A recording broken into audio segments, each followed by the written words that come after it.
করতে হবে। কেন? আমরা কি এমনিতেই আমাদের এসব উপকরণ ফি গুলা দিছি? আমাদেরকে কি একটা লুজশিট দেওয়ার মতো ক্ষমতা তাদের ছিল না? এই স্কুলে আমার চোখের সামনে দেখা ঘটনা, গরিবদের সাথে কতটা বৈষম্য করা হয়।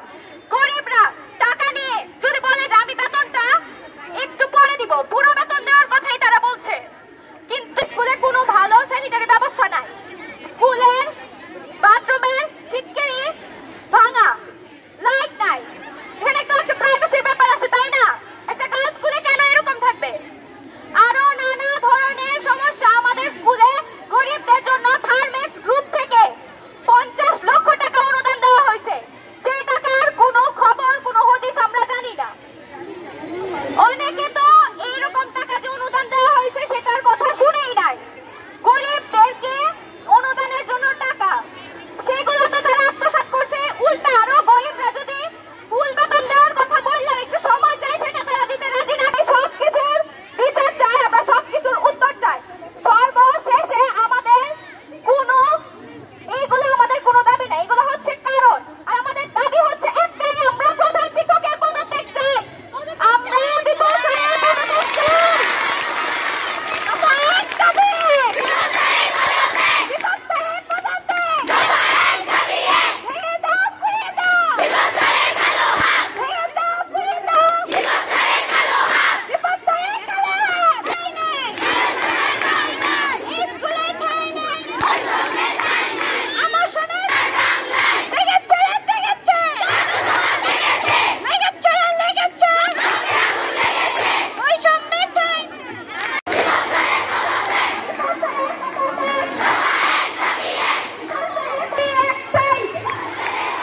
সবার দাবি একটাই।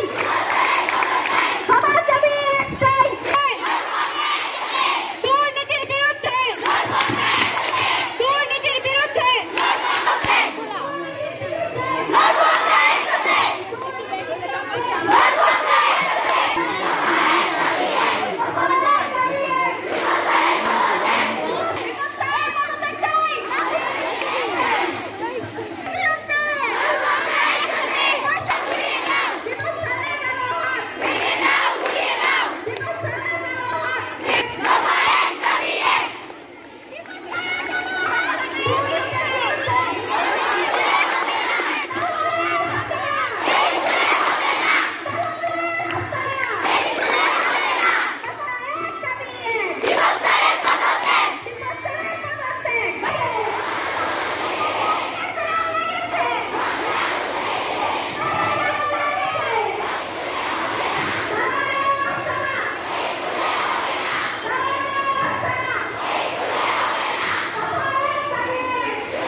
তোমাদের যে দাবি আছে সেটা আমরা বুঝতে পেরেছি।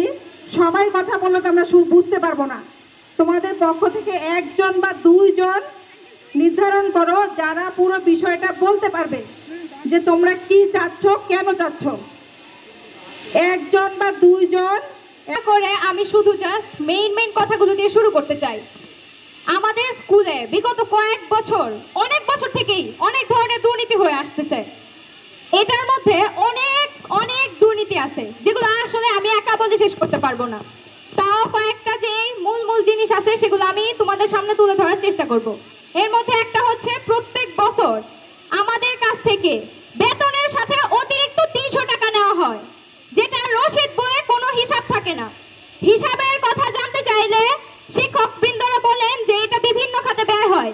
যদি জানতে চাই সেই খাতগুলো কি, তারা কোনো জবাব দেন না। তারা বলে প্রধান শিক্ষক জানেন। তার কাছে যদি জিজ্ঞেস করতে চাই তিনি বলেন সবাই দিতে পারলে তোমরা কেন দিতে পারবে না। তারপর আমাদের কাছ থেকে প্রত্যেক বছর আইসিটি ফি বাবদ 250 কিংবা 260 টাকা করে নেওয়া হয়, যেখানে আমাদের স্কুলের ম্যাক্সিমাম স্টুডেন্ট জানেন একটা কম্পিউটার অন কিংবা অফ কিভাবে করতে হয়। তারপর আমাদের স্কুলে গরিবদের প্রতি এত বৈষম্য করা হয়। একজন গরিব দিনমজুর তিনি এসে যখন বললেন যে আমার মেয়ের সম্পূর্ণ বেতনে আমি দিব, কিন্তু আমার সময় চাই, আমাকে একটু সময় দেওয়া লাগবে, তখন যেই টিচারের কাছে বলছে উনি প্রধান শিক্ষকের কাছে গেছেন। গিয়ে যখন এই কথাটা বলছেন, বলার পর উনি অর্থাৎ প্রধান শিক্ষক নিজে বের হয়ে আসলেন। বের হয়ে আসার পরে সেই দিনমজুরকে যেভাবে খুশি সেভাবে অপমান করছে, বলছে আপনি যদি টাকা না দিতে পারেন আপনি আপনার মেয়েকে নিয়ে স্কুল থেকে চলে যান। কেন? বিদ্যালয়ে কি আমরা এগুলো শিখতে আসি? কে ধনী কে গরিব সেগুলো কি আমরা এই স্কুল থেকে, এগুলো কি আমরা বৈষম্য শিখতে আসি স্কুলে? না। তাহলে স্টোরটা খোলা হয়েছে কিভাবে? আমাদেরকে লাইব্রেরিতে ঢুকতে দেওয়া হয় না। লাইব্রেরির কার্ডের লাইব্রেরির সদস্য হওয়ার জন্য আমাদের ম্যাডামদের পিছনে ঘুরতে হয়। এক ম্যাডামের কাছে যায় উনি বলে অন্য ম্যাডামের কাছে যাওয়ার জন্য, আরেকজন বলে হেড টিচারের কাছে যাওয়ার জন্য, আরেকজন বলে ক্লাস টিচারের কাছে যাওয়ার জন্য। আমরা কার কাছে যাব? যদিও কেউ মানে অনেক রেয়ারলি অনেকে লাইব্রেরি কার্ডটা পাইছে, পাওয়ার পরে তাদেরকে নাকি বই নির্দিষ্ট করে দেওয়া হয় লাইব্রেরিতে কি ধরনের বই পড়বে। লাইব্রেরিতে গ্রামার বা বিভিন্ন মানে পাঠ্যসূচক বই পড়তে দেওয়া হয়। তাহলে মানুষ কোনো সাহায্য তো দেওয়া হয়ই নাই, উল্টা গরিবদের সাথে এত খারাপ ব্যবহার করা হয় যেটা আর বলার মতো না। তারপর হচ্ছে গিয়ে আমাদের ক্লাস 10-এ দুইটা ক্লাস ভেঙে সেখানে দোকান করা হয়েছে। এত এত স্টুডেন্ট ভর্তি করা হয়, তাদেরকে তো বসারই জায়গা দিতে পারে না। সেখানে যদি আবার ক্লাস ভেঙে দোকান করা হয় সেটা কি খুব বেশি জরুরি ছিল? তাদেরকে বসতে দিবে কোথায়? এরপর হচ্ছে কি আমাদের স্কুলে এক্সট্রা ক্লাস না করলে স্টুডেন্টদেরকে বিভিন্নভাবে হ্যারাস করা হয়, যে ঘুরানো হয় স্টুডেন্টদেরকে, ক্লাস না করলে ফেল করা দিব, এই করা দিব সেই করা দিব। কেন? স্কুলে কি আমরা এক্সট্রা ক্লাস করার জন্য আসি? তারপর এই বছর 6ষ্ঠ শ্রেণীতে নরসুন্দা নামে সম্পূর্ণ 2024 সালের নিয়ম বহির্ভূত একটা শাখা খোলা হয়েছে, যেখানে অভিযোগ আসছে ডাবল বেতন 8 থেকে 9,000 টাকা বেতন নিয়ে স্টুডেন্টদেরকে ভর্তি করা হয়। কেন? স্টুডেন্টদের কাছ থেকে এইগুলা কি করা হয়? আমরা এই সবগুলোর বিচার চাই। হ্যাঁ, দেখে কথা বলার জন্য খুব দরকার। মাস্টার কি উনি কথা বলতে পারে?